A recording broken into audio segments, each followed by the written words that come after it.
So how has the post-COVID recovery in the Indian tourism sector been? In fact, India has been witnessing the post-COVID recovery. If you look at the Asia-Pacific region, we are leading the recovery in the entire region. Especially on the domestic front, we are almost reached to the pre-COVID levels, and in some of the states we have exceeded that. Especially in the state of Jammu and Kashmir, we have seen huge tourism flow. The destinations are absolutely full. The hotels are full. Now, if you come to look at the inbound scenario, we have almost reached to 6.9 million figure. We had around 11 million in the pre-COVID level. So that's also, we are expecting that by the end of 2023 we reach for the foreign tourist arrivals also to the pre-COVID level. And G20 happening in India, the entire G20 Presidency year, has given us a huge opportunity at the global level, and we have been working to promote our tourism more aggressively. Visit India 2023 campaign has been launched in January. So overall, it's looking to be a very, very promising scene, both on the domestic as well as foreign tourist arrival front. Sir, in terms of tourism infrastructure, what new plans are being put into place to bring in more tourists to the country? See, in fact, for the first time, India is now working on hosting a global tourism investor summit. The Ministry of Tourism, Government of India is working on that, and the complete blueprint has been finalized.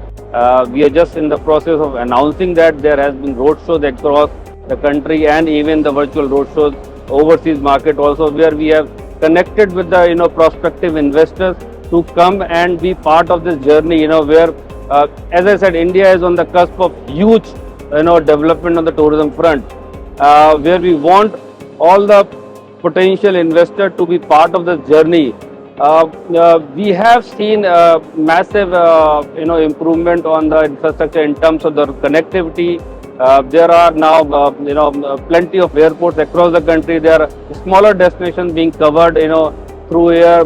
The highways have been improved. We recently just started our Delhi-Jaipur highway. You can reach Delhi to Jaipur in just 3 hours time. So this is the kind of initiative which have been taken. Sir, if I may talk to you, in terms of revenue per foreign tourist, do we have a figure, like what are you targeting at this point, or what is the current figure looking at now? So our figures for the revenue per inbound passengers or the tourists has been much better than the other countries in the Asia Pacific.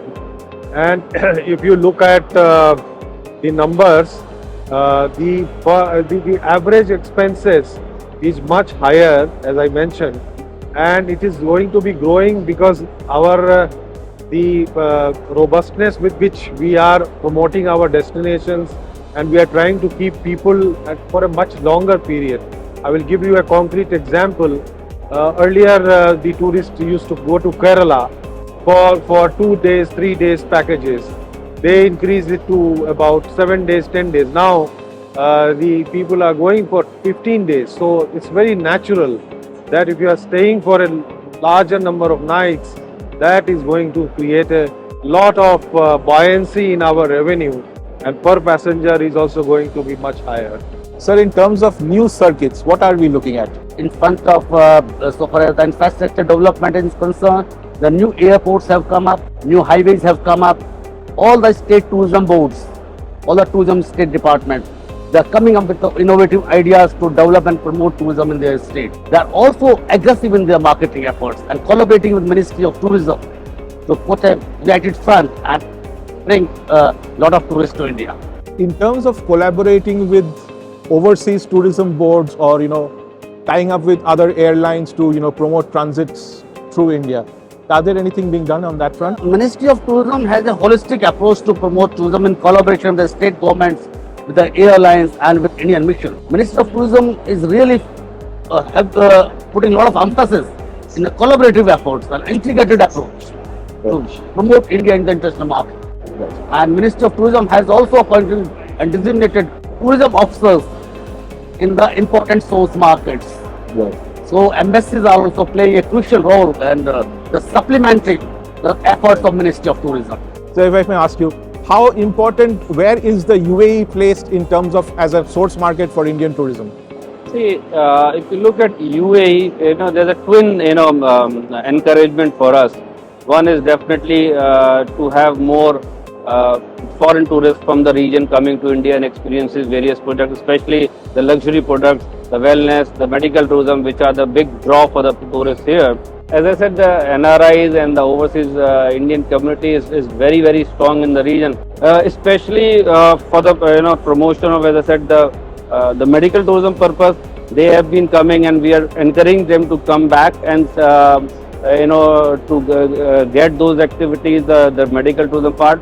Plus, see the new development which has happened in the tourism front. Also, the new destinations have been now connected, which are probably not connected in few years, few decades back, are now connected. They have to come back and see the new India. Probably. So it's very important, UAE. That is how we have such a huge presence at Arabian Travel Mart 2023, where we have close to around 70 participants, including 8 state governments, union territory, tour operators. There are 2 Indian airlines also, Tata as well as Air Vistara are participating aggressively, and we have seen the response in last 2 days. It's immense. Recently, as we know, Tata's took over Air India, and so a lot of flights are being rescheduled and stuff. So where do you think, so I mean, as far as I know, a lot of slots are still lying vacant, where the Air India flights used to operate and are not operating at the moment. So are you looking at increasing those flights, that connectivity in future? See, as I said, on the domestic front, there has been a lot of efforts from the government also to encourage airlines to come and take up the sectors which have not been taken up earlier. And that's how, we have a scheme where the smaller sectors, probably the tier 3 cities of the countries are connected, and airlines have come forward. They have got few incentives from the government also, and they're flying there.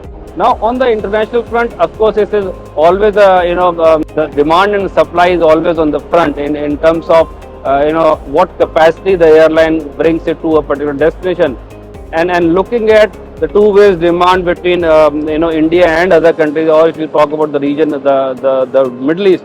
Those airlines are now improving their flight, increasing their capacities.